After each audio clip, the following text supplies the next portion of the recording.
Hello students, तो आज हम स्टार्ट करने वाले हैं जो पिछली वीडियो में हमने एक्सरसाइज 1.1 के 3 क्वेश्चन किए थे। अब उसी के बचे हुए क्वेश्चन आज इस वीडियो में करेंगे, तो वीडियो को एंड तक जरूर देखना। तो बिना देरी के जल्दी से स्टार्ट करते हैं फोर्थ क्वेश्चन।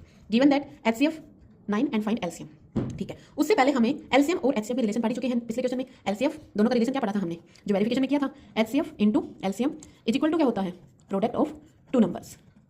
ये सिर्फ 2 ही नंबर्स पर एप्लीकेबल होता है, 3 नंबर्स पर एप्लीकेबल नहीं होता। तो एचसीएफ कितना दे रखा हमें 9, एलसीएम हमें फाइंड आउट करना है। दोनों नंबर्स का प्रोडक्ट हो जाएगा 306 इंटू 657। तो यहाँ से एलसीएम बन जाएगा हमारा 306 इंटू 657 अपॉन 9। अब हम इसको सोल्व करेंगे तो हमारा आंसर आएगा, एक कैंसिल कर देते, 9 1 जा 9 3 जा 27, 9 4 जा 36। दोनों की मल्टीप्लाई करेंगे तो हमारा आंसर आ जाएगा 22338। तो ये आ जाएगा एलसीएम। अब करते हैं नेक्स्ट क्वेश्चन। सबसे पहले क्वेश्चन बड़े ध्यान से पढ़ेंगे। चेक वेदर 6 की power n can and with the digit 0 for any natural number n। तो उसके लिए ये क्वेश्चन करने से पहले हमें ये पता होना चाहिए कि किसी भी नंबर के एंड में 0 कब मिलेगा। किसी भी नंबर के एंड में 0 हमें तब मिलेगा जब उसके उस नंबर के जब हम प्राइम फैक्टर करेंगे तो उसके फैक्टर्स में 2 और 5 का होना मस्ट है। अगर 2 और 5 मिल गया तब तो वो नंबर क्या होगा, 0 से एंडिंग होगी उस नंबर की, नहीं तो नहीं होगी। तो चलो चेक करते हैं। सबसे पहले हमें इसमें क्या लिखना होगा, सबसे पहले हमें करना है 6 की पावर n। इसके प्राइम फैक्टर करेंगे। 6 के क्या होते हैं 2 इंटू 3, इसकी होल पावर क्या हो जाएगी n। हमने यहाँ पर ऑब्जर्व किया है कि इन प्राइम फैक्टर्स में 2 तो है बट कौन नहीं है 5। जब इनमें से कोई एक भी प्रेजेंट नहीं होगा तब भी वो नंबर 0 से एंड नहीं होगा। तो हमें लैंग्वेज में क्या लिखना पड़ेगा, हेयर वी ऑब्जर्व दैट 6 की power n does not contain 5 as a prime factor. Hence, for any value of n, 6 की power n will not be and with 0।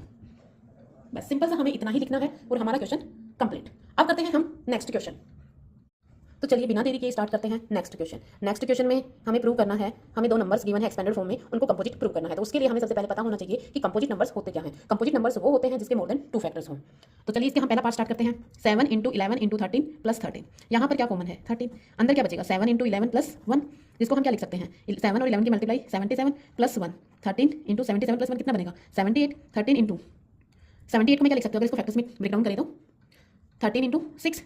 अब 6 बच गया, अब 6 को ब्रेक डाउन कर देते हैं, 13 की पावर 2 बना देंगे।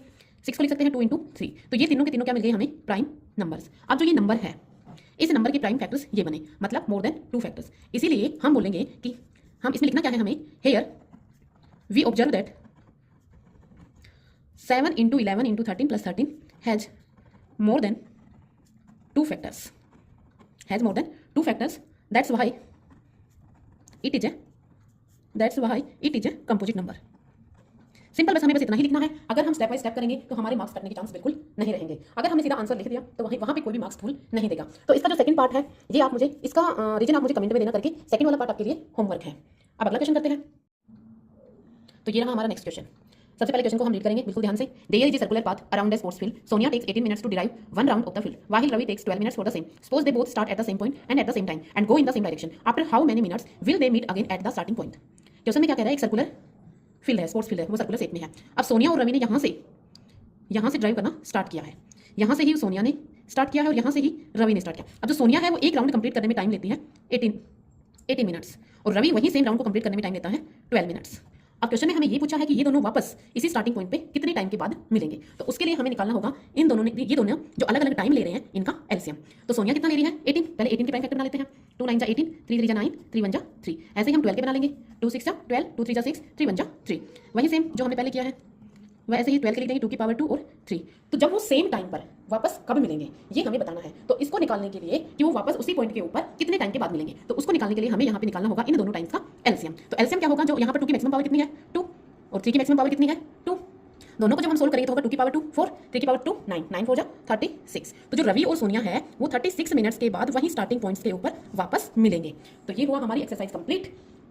और वीडियो हेल्पफुल लगा हो तो लाइक करें और नेक्स्ट एक्सरसाइज के सॉल्यूशन के लिए चैनल को सब्सक्राइब जरूर करें। धन्यवाद।